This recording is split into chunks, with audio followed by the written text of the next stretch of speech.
Daria, welcome to Share Care Radio on Radio MD. Today we're doing a really special thing for our Ask Dr. Daria, and that we're also simultaneously doing a Facebook Live segment. So everybody, if you're on Facebook Live, if you're not, go to sharecare.com/Dr. Daria. Go to facebook.com/Dr. Daria. If you want to ever listen to these segments, of course, go to sharecare.com/Radio MD, and you can find all of our segments. Post your questions in the comments, and I will try to answer as many of them as I can during this segment. I also do a weekly Facebook Live segment for Share Care every Tuesday at 2 p.m. Eastern Standard Time. So we're again going to be doing that again today. So post any of your questions here or on Share Care. We'll make sure to try to answer them today or next Tuesday. So let's get into today's questions. Our first question was from one of our callers, Renee DN, and she said, do you consider the paleo diet healthy?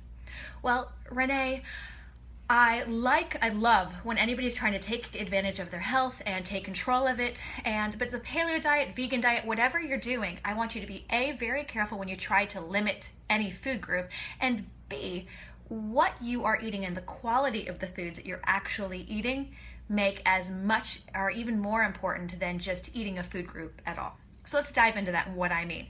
What does paleo mean? So the idea behind paleo is that, our caveman ancestors ate this. It must be what our bodies are intended to be eating.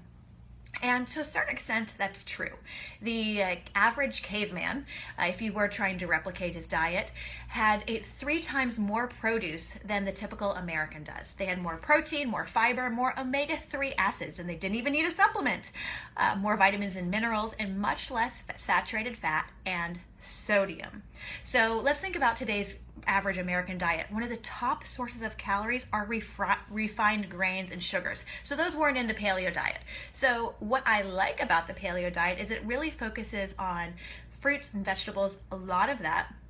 And it also focuses on, which is going to give you nuts and seeds and protein. All of those are going to, especially the fruits and vegetables, are going to give you a lot of fiber in your diet, a lot of vitamins and minerals. So I love that. Let's look at what it eliminates, though. It eliminates grains. Now, for people with celiac disease, of course, for them, gluten is a problem.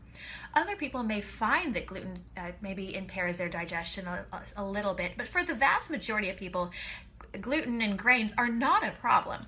So for those people, I would say you don't have to really eliminate that fully. Stick to small portions, maybe like a half a cup.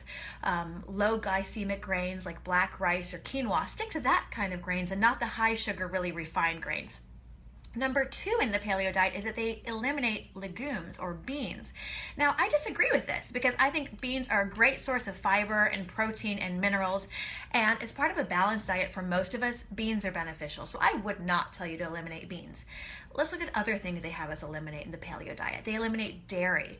Now, for some people, milk, especially those who are lactose intolerant, and others, dairy can impact how they feel. So you can always try an elimination diet, a little bit of dairy, but overall, for the most of us, we don't need to eliminate dairy fully. Now, let's look at what you are eating. Number 1, paleo diet tells you to eat a lot of protein.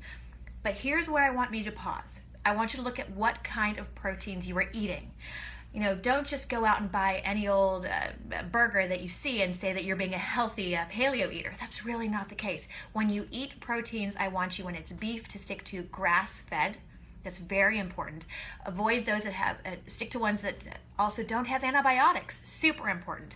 When you're eating fish, the best are wild salmon is a great alternative as opposed to some of the others that may have antibiotics or be more farm raised. So what you're eating, that quality of protein, is very important. As opposed to eating, bologna. If you eat bologna, maybe technically you're on the paleo diet, but you're not doing anything for your health. So pay attention to the protein. Stick to high quality fats, omega-3s, olive oils, avocados, nuts, and seeds. And stay away from a lot of the vegetable oils like canola oil, sunflower, corn, and especially soybean oil. Do those things. Maybe it's not sticking to paleo to the letter of the law. There's a lot of diets out there. I advise these kind of rules as opposed to any one specific diet, and you're going to be a lot healthier. Now, our next writer had said, and by the way, Ryan, thank you for the comment on that. It's great advice. Love hearing the comments. Our next one said that when a woman takes birth control pills for years, can she become infertile?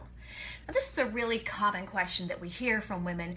concerns because especially in today's world, a lot of women are starting birth control pills when they're in college, and a lot of them, especially millennials and younger, are not really starting to have family until they're in their 30s. So they're on birth control pills for decades. And is it harming you when it comes to fertility? It used to be thought that it could lead to some irregularity or dysfunctional cycles. Really, that's not the case. So depending on the birth control pill that you're on, it can take anywhere from 30 to 90 days. Usually about 30 days. 98% of people will have their cycles back by 90 days for ovulation to return and for fertility to return. And that's the same for continuous pills and for cyclical pills. But the reason I want to talk about this, why it's so important, is because I do see that a lot of women will come off the pill and they'll be irregular for months, and they'll just say, well, it's just due to the fact that I was on the pill. And that's actually why I think this myth is so dangerous. Because if you come off the pill and it's been months and you're still irregular, I want you to get to your doctor, especially if you're trying to start having a family, because it's more common and more likely that somewhere during those 10 years or 15 years that you were on the pill, due to aging or a variety of other things, your body became irregular. And now you didn't know it because your pill was doing its job of keeping you on that cycle. When you come off the pill, that unmasks that.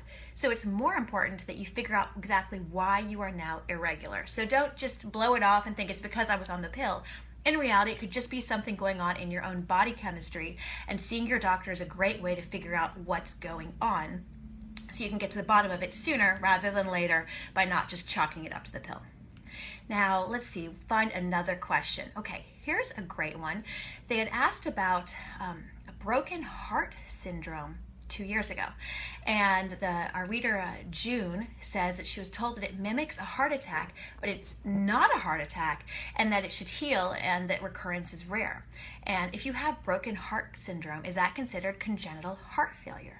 This is a fascinating case. And June, I'm sorry that you had to go through it because it's very rare. But it's important that we do talk about it because we do hear about it periodically. Now, broken heart syndrome, the technical term for it is takotsubo.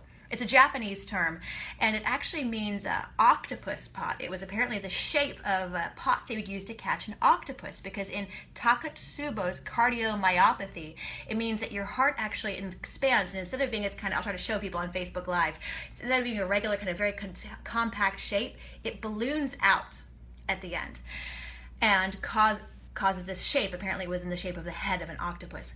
Now, why does it happen? It is felt to happen more in women, and as opposed to a heart attack, which is due to, a blood clot in the vessel due to thrombosis, takotsubo is felt to be due to a surge of catecholamines, epinephrine, norepinephrine, adrenaline, that often happens after a very stressful event.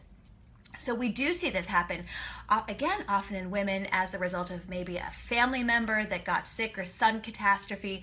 We've seen more incidences of takotsubo, again, broken heart syndrome, cardiomyopathy, after cases of mass casualties, mass catastrophes, even war scenarios.